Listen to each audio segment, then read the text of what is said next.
I'm trying to find work, Zuri added, almost apologizing for existing. People say they don't have anything simple enough. They mean they don't have patience. Amina leaned in. I can teach you to handle the register's audio mode on slow days. We can practice counting bills by touch. You're sharper than anyone here. She said it like a fact, not a favor. Zuri's lips parted in stunned relief. No one had offered her a skill lately, only sympathy shaped like closed doors. Adewale glanced at his watch, then put it face down. I run a foundation, he said carefully. We've been building training programs for people with visual impairments, tech mobility, jobs that don't insult talent. We struggle because we don't have enough partners who care more about people than metrics. He looked at Amina, and then at the space where Zuri's eyes aimed. What if we changed that? The sentence didn't land like a miracle. It landed like work, the good kind. The kind that makes tomorrow pull you out of bed before your alarm. Amina measured it with hard questions. Is this a press release waiting to happen? She asked. Or are we going to move chairs, change counters, buy software, and train actual humans? She sounded like someone who'd carried boxes up a flight of stairs that wasn't hers. Adewale didn't flinch. We moved the chairs first, he said. Then we moved the world the same way. Zuri reached for the edge of the table, as if she could feel the promise vibrating through the wood. I can come early, she said. I learn fast. Amina nodded. Tomorrow, dawn, if you can. Adewale slid the card toward Amina, and another toward Zuri, tapping each one so they could anchor the location in space. Call this number when you're ready, he said. But if you forget, I'll be back anyway. It didn't sound like a threat. It sounded like accountability, finally wearing a human face. The cafe lights buzzed, threatening to give up, then steadied. Amina gathered the empty bowls, heart pacing in a strange new rhythm, half fear, half relief. The manager hovered in the doorway, deciding whether money was more important than rules. Tonight, money won. But for the first time, it didn't feel like defeat. It felt like leverage. Amina tucked the photo into her apron, patted it twice, and let herself believe in a second step. Not a leap, just a step. Steps are how real change travels. Outside, the street was rinsed clean. Puddles mirrored a sky that had finally remembered how to be calm. Zuri lifted her chin, orienting to the night by sound the drip from the awning. The distant motorcycle. The billionaire's driver shifting his weight. Amina stood between Zuri and the door like a small lighthouse no one had hired but everyone needed. Adewale paused on the threshold and looked back, committing the scene to memory. Two women rewriting the rules in a cafe that had never held so much future. The following afternoon arrived with the kind of sunlight that made everything look gentler than it really was. The cafe smelled of ground beans and hope disguised as routine. Amina wiped the same table 3 times, pretending not to keep glancing at the door. She told herself she wasn't waiting, but she was. For Zuri, for the billionaire who'd promised to return. For proof that last night hadn't just been another dream you wake up too tired to believe in. Zuri showed up first. Her steps were cautious but confident, the tap of her cane steady now, practiced. She wore the same hoodie, washed and sun-dried, the fabric stiff with effort. Amina rushed forward before she could trip on the uneven tile. You came, she said. Zuri smiled, facing slightly away from her voice. You said dawn. I was early. I wanted to find my way without help. That line hit different. It wasn't pride. It was survival. Amina nodded, guiding her to the counter like they were both walking toward something bigger than either of them could define. Adewale arrived minutes later, silent but unmistakable. His car didn't roar, it purred. The manager nearly tripped over himself trying to welcome him, stammering about premium coffee and custom service. Adewale ignored him and walked straight to Amina and Zuri. I told you I'd be back, he said simply. As though keeping your word was a habit, not a headline. He pulled out a folder and placed it on the counter. Inside were sketches of something that looked like the cafe, but better. Ramps, labeled buttons, audio scanners, training stations. We start here, he said. Amina blinked, unsure if he meant we, as in his company, or the 3 of them. Why this cafe? She asked. Because it's where the story started, he replied. And I believe in finishing what fate begins. The manager hesitated nearby, torn between greed and disbelief. Sir, this is an old place, he muttered. Not much room. Adewale turned slightly, voice calm but cutting. Then we'll make room. He looked back at Amina. Every project I ever funded had one thing in common. ordinary, who refused to look away. You're that person now. Amina felt the weight of the moment press on her chest. She'd spent years being invisible, and now suddenly, the world had turned its face toward her. I don't know if I'm ready, she said quietly. Nobody is, Adewale replied. That's how you know it's real. Zuri touched the counter edge, tracing the drawings with her fingers. These, she said softly. You're building them for people like me. Adewale shook his head. No, we're building them with people like you. That correction mattered. Zuri's lips trembled before she smiled. Wide and genuine, the kind that makes strangers look twice just to share it. They worked for hours. Amina handled customers between discussions. Zuri learned the register's talking mode, stumbling only once or twice before nailing the pattern. Adewale stayed in the background, making calls, approving blueprints, pausing occasionally to watch. He'd built skyscrapers and funded hospitals. But this small cafe, the sound of Zuri's laughter, Amina's steady instructions felt like the most human thing he'd touched in years. By evening, the cafe buzzed with a new kind of energy. Locals peeked through the windows, curious about the men unloading equipment and measuring doorways. Rumors bloomed faster than the rain the night before. The billionaire was opening a school. The waitress was his partner. The blind girl was his daughter. None of them were true, but all of them said the same thing. Something miraculous was happening in plain sight. When night fell again, the cafe was quieter. The work crew had left, and only the three of them remained. Amina served tea this time for everyone. Zuri sat near the heater again, the same spot she'd shivered in, just 24 hours earlier. Feels different tonight, she said. Like the walls can breathe. Amina smiled. Maybe they can. Maybe they just needed someone to remind them. Adewale sipped his tea, looking tired but lighter. My mother was blind, he said suddenly. She lost her sight after I was born. I grew up watching her pretend she didn't need help just to make the world more comfortable. I think I built everything I did trying to see for her. His voice cracked slightly on the last word. Silence, stretched, respectful, like a prayer you don't say out loud. Zuri reached across the table, her hand trembling until Amina guided it to his. Then you're still seeing for her, she whispered. Just not alone anymore. That line hung in the air, fragile and perfect. Adewale closed his eyes briefly. The billionaire everyone thought was made of marble suddenly looked human. Just a man carrying a promise too big for one lifetime. Outside, a young boy selling roasted corn called out through the streetlight glow. Amina walked over, bought 3 ears, and returned with them wrapped in paper. Dinner, she said. They ate standing by the window, watching the night settle like a blanket over the town. There was no music, no applause, just 3 people sharing silence, which somehow said everything. Later, when Adewale finally stood to leave, he paused by the door. Tomorrow we begin construction, he said. And you're in charge when I'm gone. Don't wait for approval. Just keep doing the right thing. She nodded, heart pounding with a fear that now came paired with purpose. Zuri tilted her head toward the sound of his footsteps leaving. Do you think he'll really come back? She asked. Amina smiled faintly, watching the car disappear into the dark. People like him always come back, but not for the reason you think. They come back to feel human again. As the cafe lights dimmed, the new ramp gleamed faintly under the moonlight and finished, but real. Amina ran her fingers along its edge, the metal cool and solid. She looked around the quiet cafe and whispered, mostly to herself, kindness doesn't need permission. And for the first time in years, she believed it.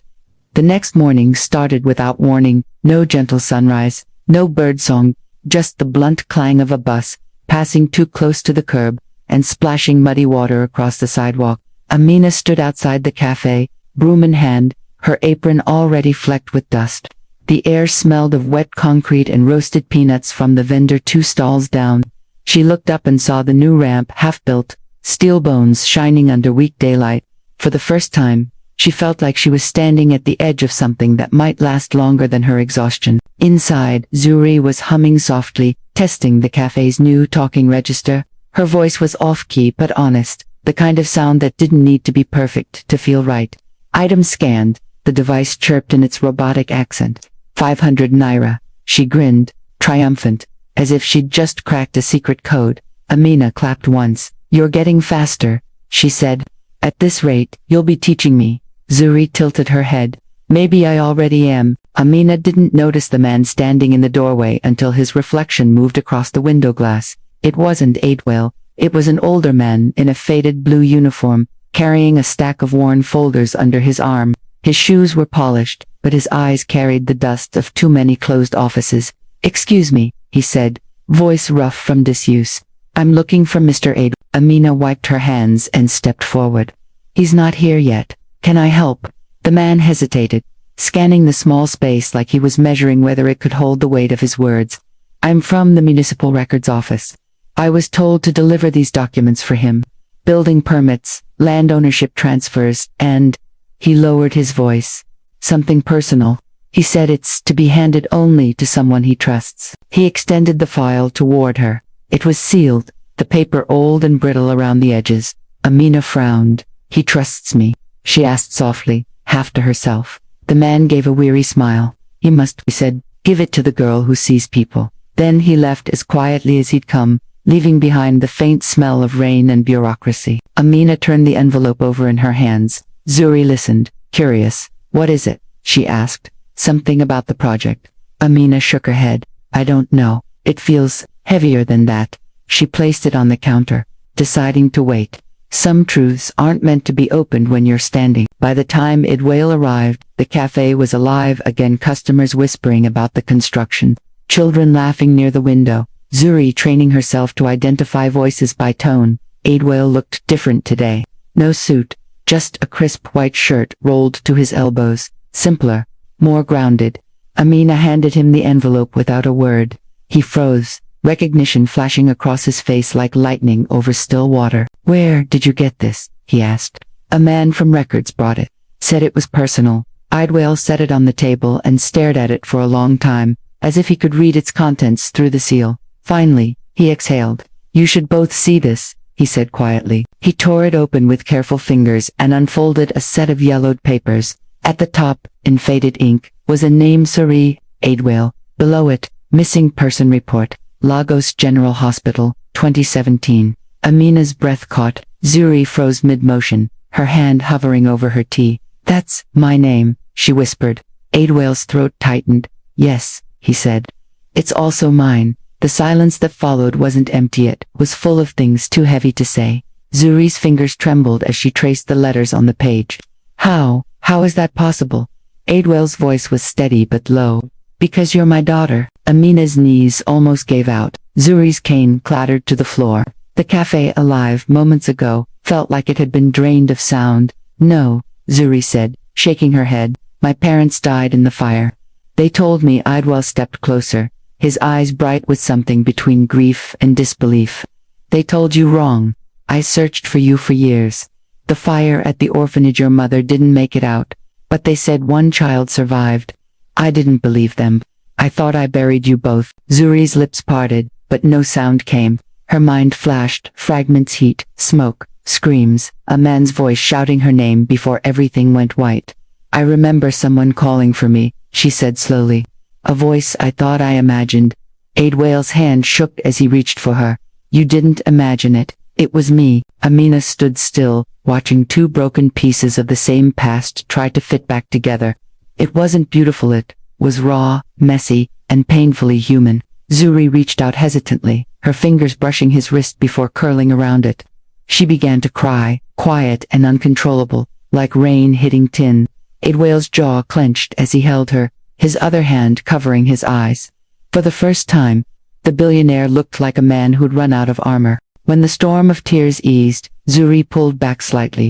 "Why didn't you find me sooner?" she asked, her voice steady now, not accusing, just searching. Adwell swallowed. "I tried. The system lost you. I searched hospitals, schools, orphanages. Every lead turned to dust.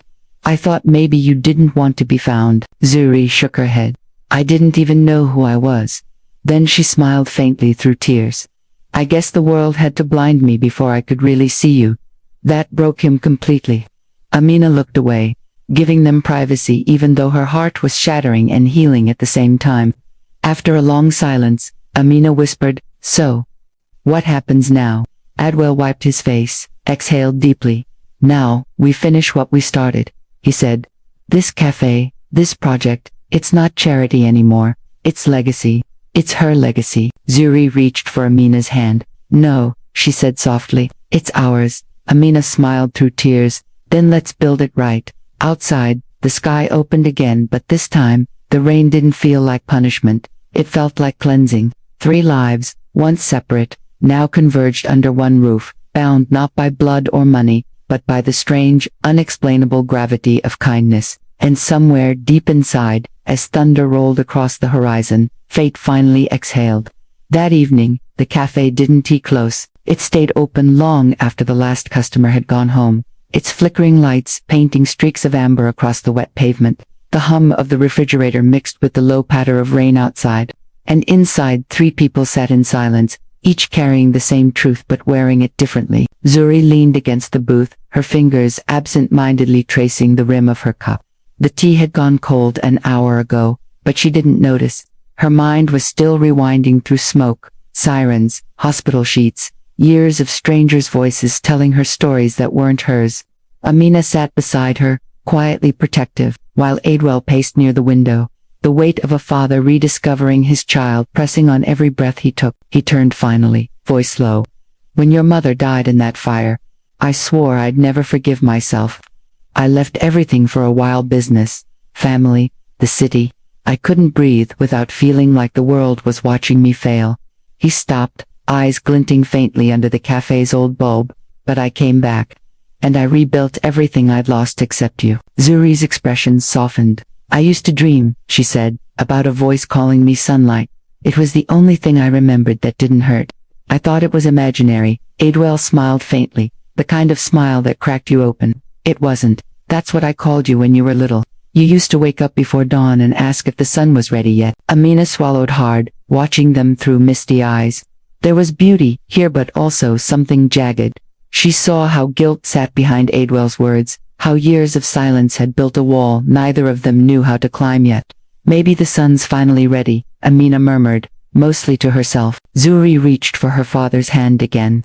You built everything, she said softly. You have the world. Why come back here to a broken cafe, to a girl you didn't even know still existed? Adewale didn't hesitate, because everything I built was hollow. I thought success would drown out regret, but it only made it louder. When I saw that waitress give up her meal for a stranger, it reminded me of what I lost, the simple goodness that used to guide me before money made me forget who I was. Amina looked away, uncomfortable with the compliment. It wasn't anything big, she said. Anyone would have done it. Adewale shook his head. No, most people don't. They look, they think, they walk away. You didn't. Zuri smiled faintly. She saved me twice. She saved me twice, she said. Once from the rain, and once from the darkness I didn't even know I was in. That line settled deep, quiet, and sharp like truth always is. A sudden gust of wind rattled the door. Amina stood to close it, but stopped when she saw the reflection. Outside, a small crowd forming, umbrellas bobbing like curious eyes. Word had spread. The town had noticed the billionaire's car, the renovations, the story that was no longer just rumor. The manager burst from the kitchen, face flushed. Sir, there are reporters outside, he hissed. They're saying you're here for some charity project. They want a statement. Adewale's jaw tightened. No cameras, he said. Not tonight. But it was too late. A voice from outside shouted his name, followed by flashes of light against the glass. Zuri flinched. Amina stepped instinctively in front of her, shielding her from the window glare. Adewale raised his hand, signaling calm. Let them in, he said quietly. If the truth is here, let it be seen. Within minutes, the cafe was packed. Journalists, townsfolk, curious onlookers. Someone whispered, that's Hertha, blind girl he adopted. Another said, they say she's his real daughter. The noise thickened until Adewale stood by the counter, his presence commanding silence. Yes, he said simply. She is my daughter. A wave of murmurs rippled through the crowd, like wind brushing tall grass. Cameras clicked. Zuri sat straight, chin up despite her blindness. Amina stood beside her, hand on her shoulder like a silent anchor. Adewale continued. This cafe will become the first of many places where people like my daughter, people who've been overlooked, will learn, work, and thrive. But this isn't charity. It's justice, long overdue. It's about giving power to those who've been denied it. He turned slightly toward Amina. And this young woman reminded me that kindness doesn't belong to wealth. It belongs to courage. The reporters leaned forward, recording every word. But Amina's eyes weren't on the cameras, they were on Zuri, whose tears slipped quietly down her cheeks. "You're not ashamed anymore," she whispered. "Not of me." Adwale's voice broke. "Never again." Then Zuri reached for the microphone on the counter. Her hands trembled, but her voice was steady. "I don't need eyes to see what really matters," she said. "We build walls between each other until someone reminds us they were never real. This cafe isn't a project, it's proof that the smallest kindness can rebuild what the world burns down." The room fell silent. The rain outside had stopped. One by one, the cameras lowered. People looked at each other differently, softer. When the crowd finally left, Amina locked the door and turned back to them. "You know this isn't going to be easy, right?" she said. "They'll talk. They'll twist it. They always do." Adwale nodded. "Let them. The truth doesn't need defending. It just needs time." Zuri smiled, exhaustion in her face but light in her voice. "We should paint the walls tomorrow," she said. "Something warm, something that feels like home." Amina grinned. "Gold." Zuri shook her head. "Sunlight." Adwale laughed softly, the sound echoing through the quiet cafe. "Of course," he said. "Sunlight." And as they stood there, three people bound by fate, lost, and a single act of kindness, the first rays of dawn slipped through the window. The light hit the wet floor, scattering reflections like broken stars. It didn't feel like the end of a story. It felt like the beginning of one that would never need rewriting again. Morning spilled into the cafe like gold dust, soft, unhurried, and full of quiet promise. The storm had passed, but its memory still clung to the glass, fogging the windows with faint streaks of yesterday's chaos. The sign outside now read under renovation, "Training Center opening soon." Amina stood beside it, hands on her hips, pride and fear wrestling in her chest. She'd spent most of her life cleaning tables for other people's dreams. Now, somehow, she was building her own. Inside, the cafe no longer smelled like exhaustion. It smelled like sawdust, fresh paint, and change. Workers hammered and measured while Zuri sat behind the counter, headset on, reading instructions from an accessibility manual through text-to-speech software. Her voice was clear, decisive.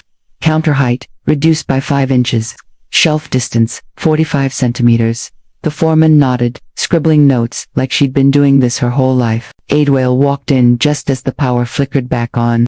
He'd traded his tailored suits for rolled sleeves and scuffed shoes. The kind of man who wasn't afraid to get dust on his cuffs anymore. "We're ahead of schedule," he said, scanning the space. "People are talking. The city council wants to visit next week." Amina froze. "City council? As in the same people who used to fine us for sidewalk chairs?" Adwale smirked. "The very same. Funny how fast people change when there's a camera nearby." He looked around and lowered his voice. "We'll let them come, but we'll control the story this time." Zuri turned toward the sound of his footsteps. "And what story is that?" she asked. "That this cafe isn't about pity," he replied. "It's about power." Those words stuck in Amina's mind for hours. Power. She'd never thought she had any. Power was for men, in offices, for politicians on podiums. But now, watching Zuri direct workers, watching Adwale take advice instead of giving orders, she realized power didn't always roar. Sometimes it whispered through action. By evening, the last of the workers packed up. Amina locked the door and joined Zuri at a small table by the window. The sunset spilled over them, painting their faces amber. "You're doing amazing," Amina said. Zuri laughed softly. "I'm doing terrified, but maybe that's the same thing." They sat in companionable silence until Adwale returned from a call. His expression was different, harder. "We have a problem," he said. "Someone leaked the story." Amina frowned. "Leaked? You mean about the cafe?" "No," he said slowly. "About us. About you." He placed his phone on the table. The headline glowed across the screen. "Billionaire's hidden family. Waitress caught in scandal over inheritance claim." Zuri's smile vanished. "They think I'm what? A charity case?" she whispered. Adwale's voice was tight. "Worse. They're saying you and Amina staged everything for publicity. That the fire story is fake. That I'm being manipulated." Amina felt her stomach drop. "Who would say that?" "People who hate when goodness gets attention," he replied. "The media's not looking for truth, they're looking for blood." The next day proved him right. Reporters crowded outside again, shouting questions, cameras flashing. One called out, "Amina, how much is he paying you to play the role?" Another sneered, "Zuri, are you even really blind?" Amina's fists clenched. Zuri shrank back, trembling. Adewale stepped forward, shielding them both. That's enough, he barked, but the crowd didn't stop. The noise grew louder, uglier, feeding on itself like fire catching wind. Amina turned to Zuri, her voice shaking but firm. We're not hiding, she said. They don't get to twist what this place stands for. She grabbed Zuri's hand and pushed through the door before anyone could stop her. The crowd hushed as the two women stepped onto the street, one blind, one poor, both unafraid. Amina raised her chin. You want a story? She shouted. Here it is. A billionaire didn't save us, we saved each other. This cafe isn't his gift. It's our fight. It's for everyone who's been ignored, laughed at, or doubted. For a heartbeat, no one moved. Then someone in the back started clapping. One, then two, then more. The applause spread like light through the crowd, awkward but genuine. Cameras still rolled, but now the lenses captured truth instead of scandal. Adewale watched from the doorway, his throat tight with pride. That's what leadership looks like, he whispered to himself. Not money, courage. When the reporters finally dispersed, the three of them sat back inside, drained but unbroken. Zuri laughed through tears. You just yelled at half the city. Amina grinned. Yeah, and it felt good. Adewale leaned against the counter, exhausted but smiling. They'll come around, he said. The world always fights what it doesn't understand until it has no choice but to learn from it. Outside, the neon sign flickered back on, letters glowing stronger than ever. The Sunlight Calf. A new name. Zuri had chosen it that morning, but now it felt prophetic. The storm had come for them and they'd stayed standing. Amina poured 3 cups of tea, placing them side by side. Here's to the mess, she said. The noise, the truth, and to sunlight that doesn't ask permission to shine. They raised their cups in silence. No toast, no ceremony. Just 3 survivors drinking peace in the place where chaos used to live. And somewhere, far above the city, the clouds finally began to break, letting light spill freely over everything below that had ever dared to grow in the dark.